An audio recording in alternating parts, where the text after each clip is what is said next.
Assalamualaikum warahmatullahi wabarakatuh. Siswa-siswi Madrasah Aliyah Negeri Demak, dimanapun kalian berada, yang berbahagia dan semoga dalam keadaan terbaiknya.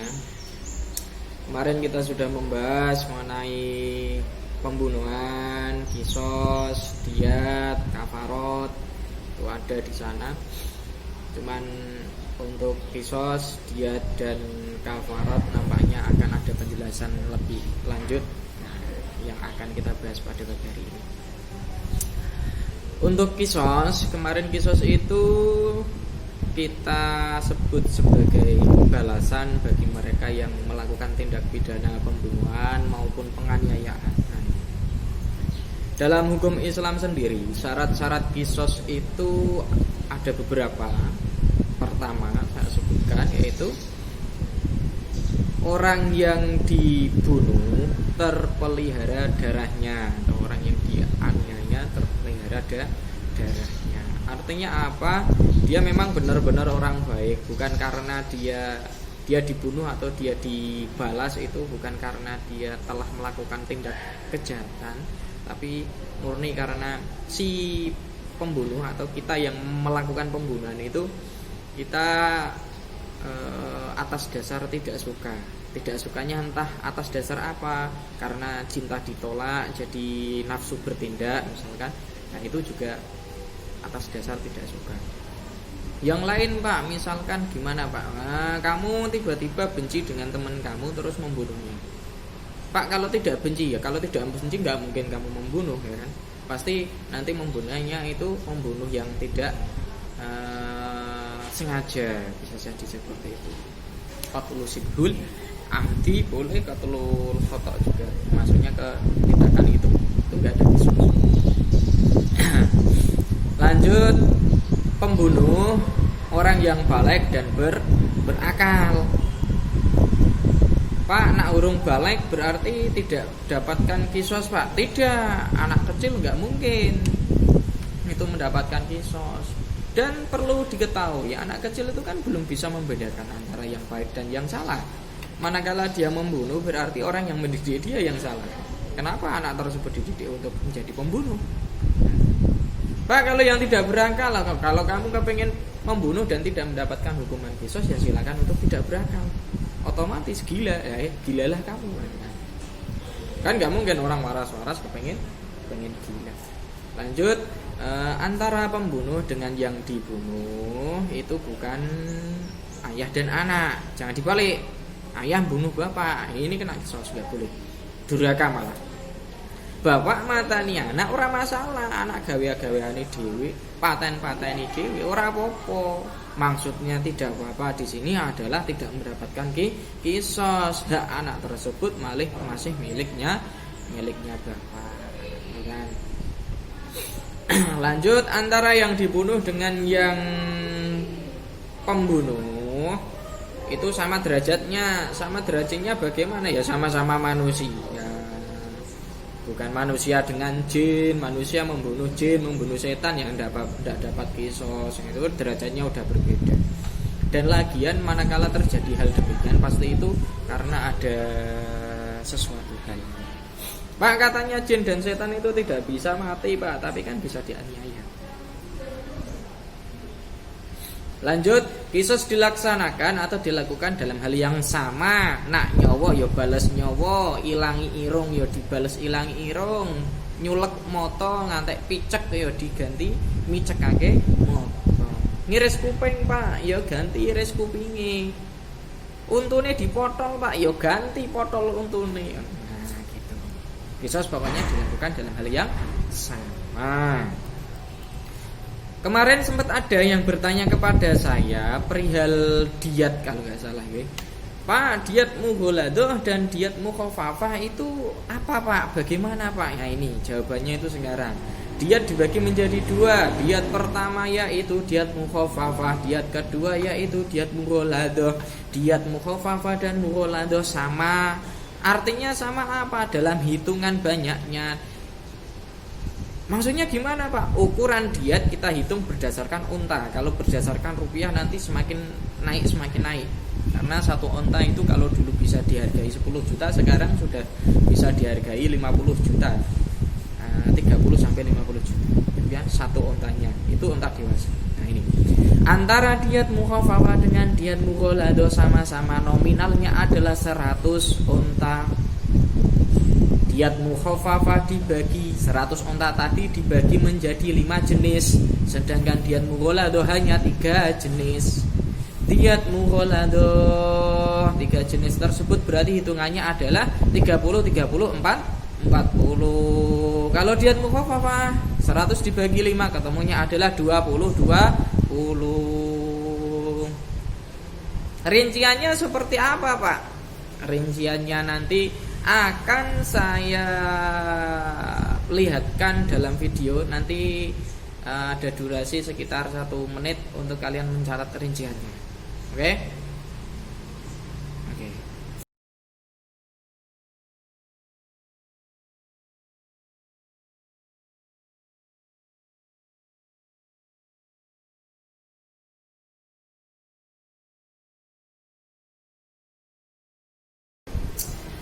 Lanjut, antara diat mughaladzah dan diat mukhafafah itu boleh diuangkan. Artinya misalkan 100 onta tadi, satu ontanya dihargai di zaman sekarang 30 sampai 50. Katakanlah kita ambil tengah-tengahnya saja 40 juta. Satu ontanya 40 juta, maka 40 juta tersebut dikali banyaknya onta. Ya, kita pukul rata lah yang diat mukhafafah saja. Karena itu dibagi 20 jenis. Jenis pertama harganya sama dengan jenis keempat. Berarti 40 juta kalikan 80. Ya, berapa itu? Wah, saya nggak paham tuh hitungannya berapa. Nah, terus Pak, yang jenis terakhir karena ini jenis yang cowok. Nah, ini cowok agak mahal ini. Unta cowok. Ya iya, unta jantan, unta cowok itu agak mahal. Nah, jenis terakhir ini kita hargai 50 juta. 50 juta kalikan 20 ditambah yang 80 tadi. Hitung dhewe. Ngeluh urusanmu. Mulane nak kepengin orang ngeluh, ojo sekali-kali kalian melakukan tindak pidana, lebih-lebih adalah pembunuhan. Pak, kok orang oleh membunuh, Pak? Kita itu jiwa muda, Pak. Jiwa yang sangat menggebu-gebu untuk melakukan sesuatu hal yang berkaitan dengan otot. Nah, kalau kalian kepengen membunuh yang berkaitan dengan otot, ya bunuh saja hawa nafsumu. Dengan cara apa, Pak? Berpuasa. Oh, no. Ben kowe ya ora nafsunan nak ngerti sesuatu. Mosok ngerti pitik ora katokan nafsu. Lanjut. Ukuran atau aturan diat untuk kejahatan melukai atau memotong anggota badan. Nah, ini selain pembunuhan ini juga ada diatnya ini. Diat penuh artinya adalah membayar 100 onta. 100 onta tersebut dibayarkan manakala kamu menghilangkan anggota badan tunggal. Anggota badan tunggal contohnya apa, Pak? Lidah. Ini lidah. Lidah kan cuma satu. Pokoknya dalam tubuh kok hanya ada satu hal, maka itu anggota badan tunggal. Contoh lagi apa, Pak? Kemaluanmu. Kemaluan lelaki. Dipotong. Wah, bahaya itu. Kamu sebel dengan seseorang terus motong kemaluannya, diat 100 onta itu. Mahal man, Pak. Itu adalah aset yang paling berharga untuk seorang pria. Tidak boleh itu. Terus lagi, selain satu anggota badan, yang anggota badan jumlahnya ada 2, itu kok dipotong semuanya, maka terkena 100 onta diat penuh. Contohnya apa? Tangan. Kanan dan kiri potong kabeh 100. Nak potong siji, Pak, berarti separuh nih 50 onta. Nah, mata, Pak, mata kan ada sepasang. Kamu lukai satu jadi picek satu. Nah, tidak bisa melihat satu. Nah, tinggal satu, maka 50 onta. Kalau dua-duanya maka 100 onta. Sampai di sini paham? Paham harusnya. Lanjut lagi, sepertiga diat. Sepertiga diat itu manakala kamu melukai anggota badan sampai ke organ dalam. Organ dalam. Wah, bahaya gitu. Contoh kamu memukul seseorang tas, wah kena kepalanya. Ternyata pukulan kamu itu tembus sampai ke dalam. Otaknya ada yang sengklek misalkan. Nah, ini sepertiga diat. Wah, bahaya tenan. Iya. Terus lagi 15 unta. Membayar 15 unta manakala kamu melukai seseorang yang menyebabkan kulitnya terkelupas. Lupas kulit tok, jangan lupas kulit. Sithik anggere lupas kulit 15 unta. Iki dia dulu. Agama iki ngantek koyo ngono kuwi. Islam itu sampai segitunya itu mengajarkan untuk tidak atau mewanti-wanti seseorang agar tidak melakukan tindak pidana atau tindak kejahatan. Lepas kulit tok kuwi dendane semono akeh. Kowe nek ra sugih aja semena-mena.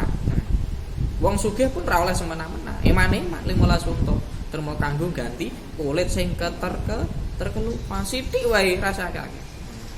Ora kudu sekujur badan, epek-epekmu ki tok, tanganmu ki tok.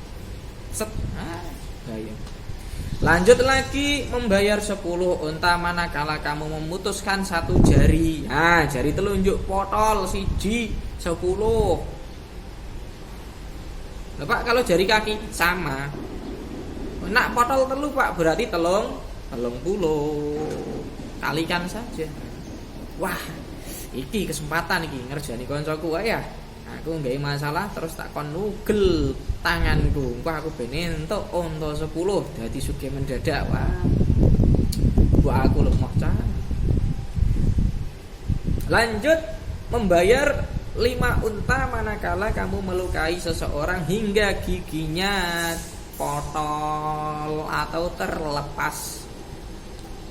Giginya lepas, tanggal atau sompel. Sompel itu gimana?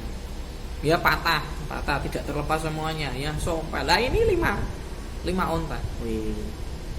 Kok akeh kaya ngono kuwi, Pak. Mulane nek ora kepengin entuk diat, ora kepengin membayar diat, maka kamu harus berhati-hati dalam bertindak, jangan sampai melukai orang lain. Selanjutnya bab kafarot. Kafarot ini dibagi menjadi 6. Pertama kafarot pembunuhan, kedua kafarot dihar, ketiga kafarot melakukan hubungan intim di siang hari bulan Ramadan, keempat kafarot melanggar sumpah, kelima kafarot ilah, keenam kafarot membunuh binatang buruan pada saat ihram. Nah, sing nomor 6 kayane kalian belum terbayang seperti apakah itu nanti, karena itu hanya bisa dilakukan manakala kalian sedang haji atau umroh. Ngoten nggih?